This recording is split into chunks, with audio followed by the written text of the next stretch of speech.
కాళేశ్వరం లేకుంటే ఈ నీళ్లు ఎక్కడివని బీఆర్ఎస్ వాళ్ళు ఫ్లెక్సీలు కట్టడం ఆశ్చర్యంగా ఉందన్నారు ప్రభుత్వ విప్ ఆది శ్రీనివాస్. నిజం చెప్పాలంటే నాటి దివంగత నేత వైఎస్ రాజశేఖర రెడ్డి నిర్మించిన వెల్లంపల్లి ప్రాజెక్టు వల్ల మనకు నీళ్లొస్తున్నట్టు చెప్పారాయన. కాళేశ్వరం కూలింది బీఆర్ఎస్ హయాంలో. ప్రజలను తప్పుదోవ పట్టించే డ్రామాలు ఇకరైనా ఆపాల్సిందిగా డిమాండ్ చేశారు. వేములవాడ అర్బన్ లో ఇందిరమ్మ ఇండ్ల ప్రొసీడింగ్ కాపీలను లబ్ధిదారులకు అందజేస్తున్న సందర్భంగా ఈ హాట్ కామెంట్స్ చేశారు ఆది శ్రీనివాస్.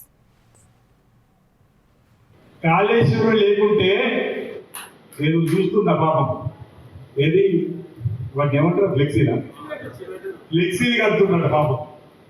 కాళేశ్వరం లేకుంటే ఈ నీళ్ళు ఎక్కడి అది సుంటలోనే ఉన్నా సన్నాసులోనే ఉన్నా కాళేశ్వరం దగ్గర మేడిగడ్డ దగ్గర నీళ్ళు ఆగినాను. మేడిగడ్డ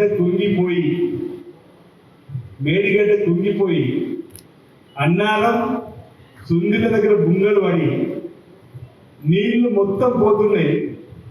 నేషనల్ డ్యామ్ సేఫ్టీ అధికారులు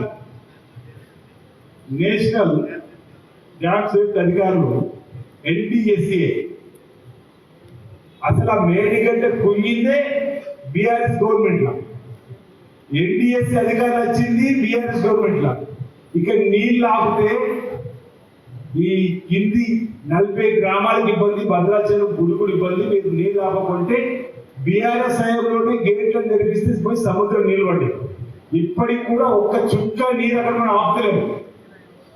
వాళ్ళేమో ఫ్లెక్సిబుల్ ఈ కాళేశ్వరం లేకపోతే నీళ్ళు ఎక్కడ అంటుండ్రు.